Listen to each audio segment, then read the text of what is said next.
Assalamualaikum warahmatullahi wabarakatuh. Alhamdulillahilladzi anzala al-Qur'an 'allamahul bayan. Wassalatu wassalamu ala sayyidina wa nabiyina wa habibina Muhammadin khairil anam wa ala alihi wa ashabihi wa man tabi'ahum ila yaumil qiyamah. Amma ba'du, yaqulullahu subhanahu wa ta'ala fi kitabihil karim, a'udzu billahi minasyaitonir rajim. Syahrul Ramadan alladzi unzila fihi al-Qur'anu hudan lin-nasi wa bayyinatin minal huda wal furqan. Wa qala an-nabi sallallahu alaihi wasallam, khairukum man ta'allama al-Qur'an wa 'allamahu. Shadaqallah wa sadaqa Rasulullah sallallahu alaihi wasallam. Para pirsawan kaum muslimin dan muslimat rahimakumullah, puji syukur kita panjatkan kehadirat Allah Subhanahu wa taala atas rahmat dan karunia-Nya. Kita masih diberikan kesempatan, umur panjang, sehat walafiat, sehingga di bulan suci Ramadan kita hari ini bisa bertemu kembali. Mudah-mudahan Allah senantiasa mengaruniai rahmat dan hidayahnya kepada kita semuanya. Amin ya rabbal alamin.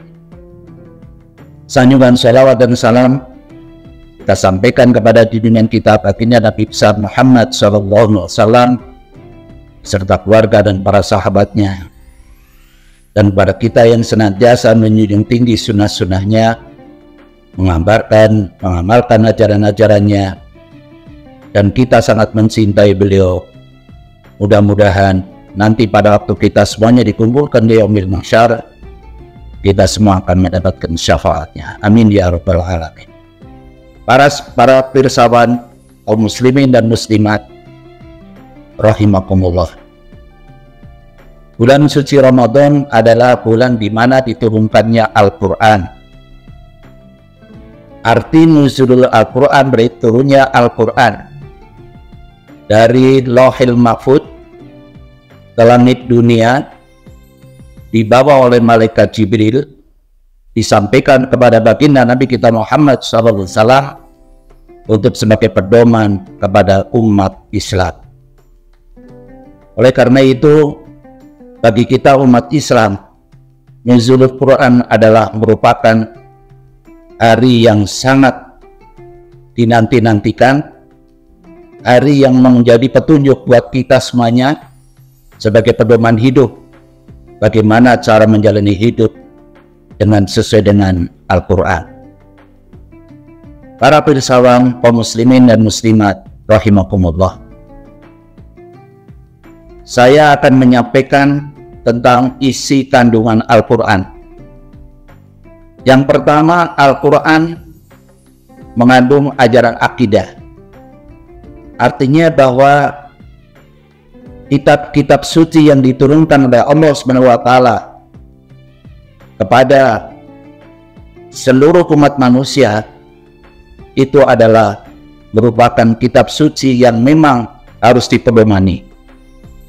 Agama-agama samawi seperti Yahudi, Nasrani, dan Islam semuanya adalah memiliki kitab suci, dan akidahnya sebenarnya adalah sama.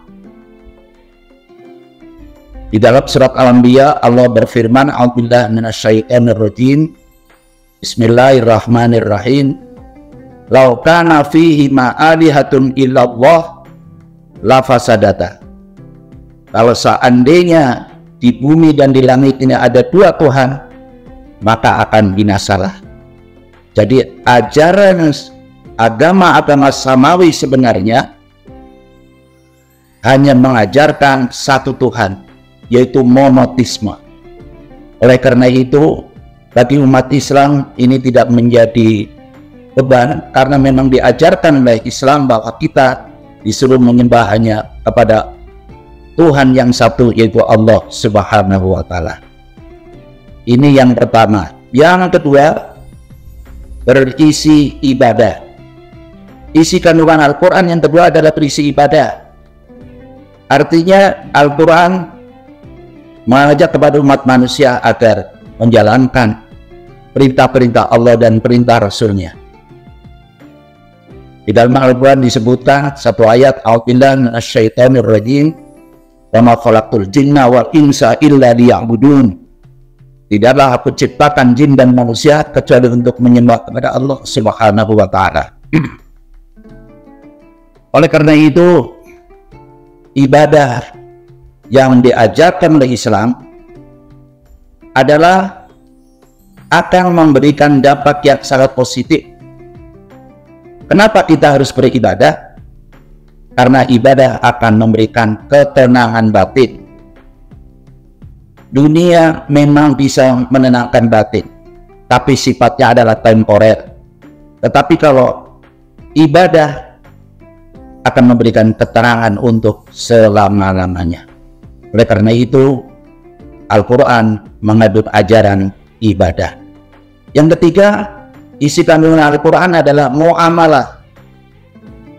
Artinya, manusia ini diajarkan oleh Allah SWT agar memiliki hubungan yang harmoni antara sesama manusia, antara manusia dengan Allah SWT yang menciptakan, dan kepada alam semesta.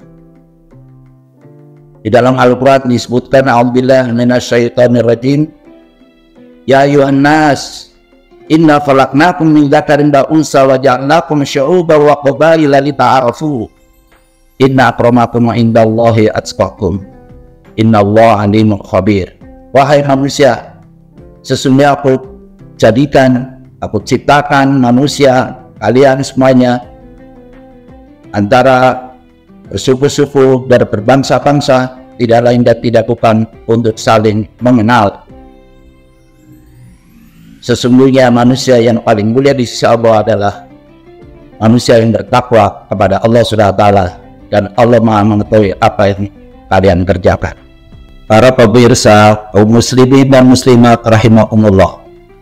Kemudian yang keempat, isi kandungan Al-Quran adalah akhlak. Di dalam kitab Dasairul Ibad karangan Syekh Nawawi Al-Bantani, ada seorang sufi bernama Syekh Hasan Basri. Beliau pernah mengatakan, mala adaba fala ilmalah. Dianggap tidak memiliki adab orang yang tidak memiliki ilmu pengetahuan. Artinya apa? Bahwa akhlak memiliki peran yang sangat penting di dalam kehidupan manusia. Oleh karena itu, akhlak adalah menjadi kehidupan yang memang tidak bisa terpisahkan dari dalam kehidupan manusia itu sendiri. Walaupun orang memiliki pendidikan yang sangat tinggi, tapi kalau memang adabnya itu tidak ada, maka dianggap ilmunya itu tidak ada. Itulah kata-kata daripada Syekh Hasan Basri. Oleh karena itu, akhlak ini sangat penting bagi kita, bagi kehidupan, terutama sebagai baik itu akhlak terhadap sesama, akhlak terhadap Allah SWT, maupun akhlak terhadap alam lingkungannya. Kemudian yang kelima, isi kandungan Al-Quran adalah sejarah. Di dalam Al-Quran di sana penuh dengan sejarah. Apa gunanya sejarah itu? Gunanya adalah untuk agar umat manusia bisa mengambil pelajaran bagaimana kaum-kaum terdahulu, baik itu yang taat maupun yang tidak taat alias kufur kepada Allah SWT. Contoh umpamanya kisahnya putra daripada Nabiullah Adam alaihissalam, Qabil dan Habil. Kemudian ada cerita lagi tentang bagaimana kehidupan beliau Ibrahim alaihissalam bersama Ismail. Kemudian ada lagi kisah tentang Luqman. Dan Luqman ini adalah sangat menarik karena ini adalah merupakan pembelajaran yang sangat berharga, terutama dalam dunia pendidikan. Pendidikan yang memang menyeluruh adalah pendidikan yang diajarkan oleh Luqman di dalam Al-Quran. Memang Luqman itu adalah bukan seorang nabi. Menurut para ulama, Luqman itu adalah wali daripada aulia min auliaillah. Tetapi karena beliau berhasil dalam mendidik keluarganya, sehingga diabadikan di dalam Al-Quran, diwahyukan kepada baginda Nabi kita Muhammad SAW, dan akhirnya untuk sebagai pedoman bagi umatnya. Jadi bagaimana pentingnya akhlak bagi kehidupan manusia. Kemudian yang ke-6,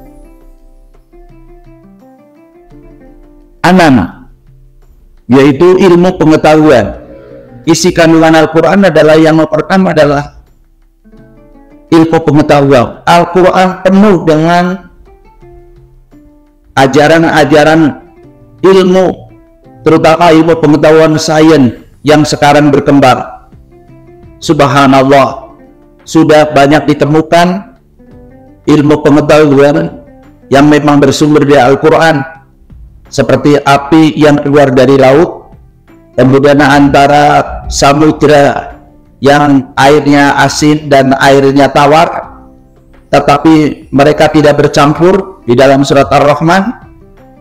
Dan manusia dipersilahkan untuk mengarungi langit, tapi tidak akan bisa mengarungi langit dan bumi kecuali dengan ilmu sultan, kecuali dengan kekuatan, yaitu apa? Sains. Begitu luar biasanya Al-Quran. Dan sampai sekarang sudah banyak pakar-pakar sains pengetahuan, karena dengan keterlihatannya mereka, ketelitiannya mereka, sehingga mereka masuk Islam dengan penemuan-penemuan yang ditemukan oleh para ahli itu. Itulah Al-Quran, luar biasa. Kemudian yang ke-7, yaitu berisi hukum-hukum. Al-Quran berisi hukum-hukum.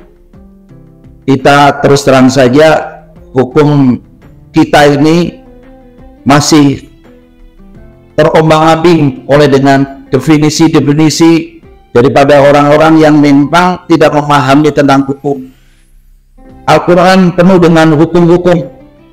Bagaimana hukum waris, bagaimana di sana ada hukum munakahat, hukum perang dan lain sebagainya dan lain sebagainya. Begitulah isi kandungan Al-Quran. Dan menegakkan dari tujuan daripada hukum itu adalah menegakkan keadilan. Keadilan artinya siapa yang bersalah, dialah yang akan berhak menerima akibatnya. Dan bagi orang yang melanggar hukum, tentunya akan mendapatkan risikonya nanti di akhirat. Bukan hanya dapat di akhirat saja, tetapi juga di dunia. Itulah isi kandungan Al-Quran tentang hukum-hukum. Para pemirsa, kaum muslimin dan muslimat rahimakumullah. Kemudian yang terakhir adalah ancaman dan janji Allah. Allah akan memberikan janji kepada orang-orang yang beriman, akan diberikan tempat yang nikmat, yaitu yang namanya surga. Wa may ya'mal mithqala dzarratin khairan yarah wa may ya'mal mithqala dzarratin syarran yarah. Betapapun kecilnya amal ibadah kita, sekecil apapun, kalau itu memang baik, Allah akan memberikan pahalanya. Demikian juga kebalikannya, siapa saja yang beramal keburukan sekecil apapun, Allah juga akan memberikan balasannya. Oleh karena itu, bahwa janji Allah pasti akan benar adanya. Al-haqqu min rabbika fala takunanna minal mumtarin. Kebenaran itu datang dari Tuhan, maka janganlah kamu menjadi orang yang ragu-ragu. Oleh karena itu, bagi kita kaum muslimin dan muslimat, bersyukur kepada Allah SWT bahwa kita diberikan satu kitab sebagai pedoman hidup agar kita mendapatkan kebahagiaan dunia dan akhirat. Akhirnya, mudah-mudahan dengan ceramah yang singkat ini kita bisa melaksanakan kehidupan sesuai dengan tuntunan Al-Quran. Demikian, kurang lebih mohon maaf. Assalamualaikum warahmatullahi wabarakatuh.